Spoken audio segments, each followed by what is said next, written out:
जैसे हमने last story में बताया कि यामिनी उस साय को देखती है और सीढ़ियों पे से गिर के बेहोश हो जाती है।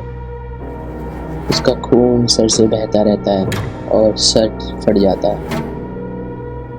वो वहाँ से चलने की हालत में नहीं रहती। ऐसे ही वो लगती रहती है और सुबह हो जाती है।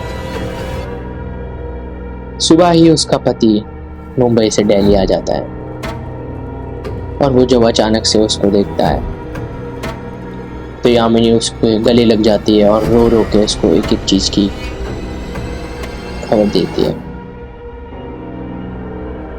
यामिनी इस कदर बेहोश थी कि उसे अपने बच्चे की भी पता नहीं थी कि उसका बच्चा कहाँ पर है।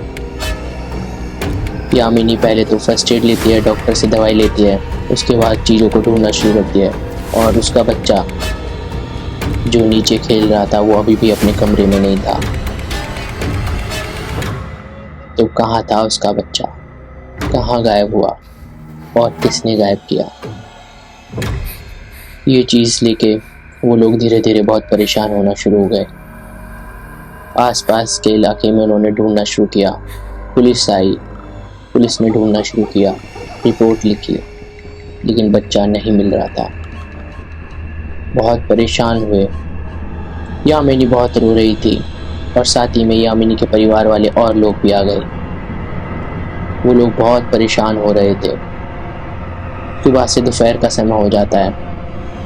यामिनी को अचानक से एक आवाज़ आती है जैसे उसका बच्चा उसे बुला रहा हो।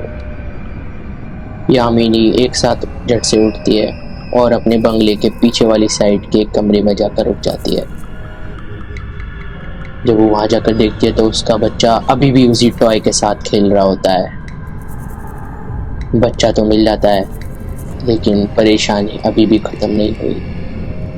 वो परेशानी और शुरू हो गई। अभी तक यामिनी को वो सब चीज़ परेशान कर रही थी, पकड़ रही थी, लेकिन अभी उसके बच्चे को भी अपने कब्जे में ले चुकी है। उसका पति जब वापस आ ही जाता है तो वो उनकी सारी बातें सुनता है और अपने परिवार को भी बुलाता है और सारी चीज़ें विस्तार से बताता है। तभी उनमें से एक बुजुर्ग इंसान ने बताया कि आप जिस बंगले में रह रहे हो पहले इसकी चीज़ें निकालो कि यहाँ पर परेशानी क्या है।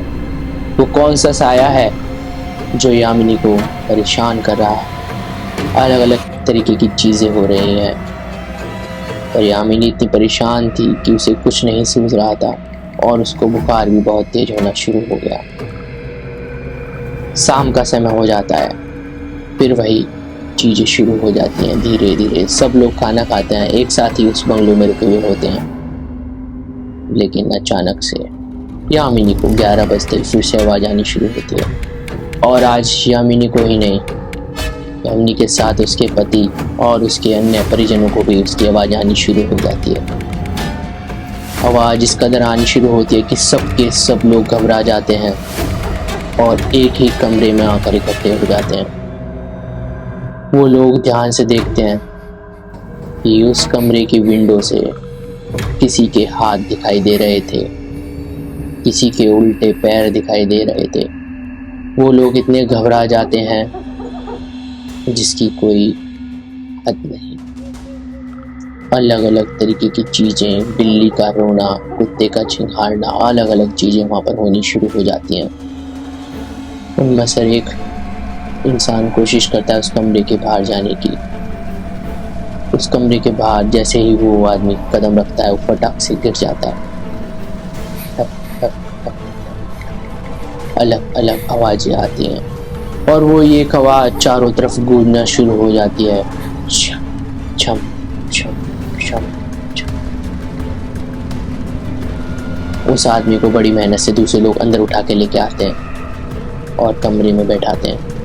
उस आदमी के पसीने छूट जाते हैं। उसने ऐसा कुछ देखा था कि वो अपने शब्दों से बयान नहीं कर पा रहा था। ऐसे ही डर डर के उनकी पूरी रात बीतती है और अगली सुबह होती है।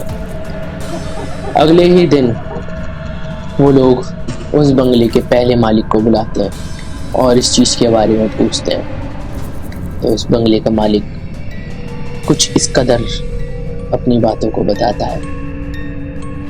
वो आम का पेड़ जिसके नीचे वो साया दिखाई देता है, वो चमचम की आवाज, वो कोई आम चीज नहीं, वो एक तांत्रिक की आत्मा होती है। तांत्रिक जो अलग अलग क्रियाओं को करता था, अलग अलग आत्माओं को वश करता था।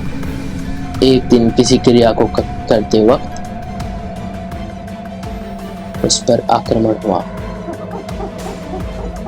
किसी प्रेत ने, भूत ने, न जाने किसी ने उस पर अटैक किया और वो तांत्रिक वहीं के वहीं आम के पेड़ के नीचे मर गया।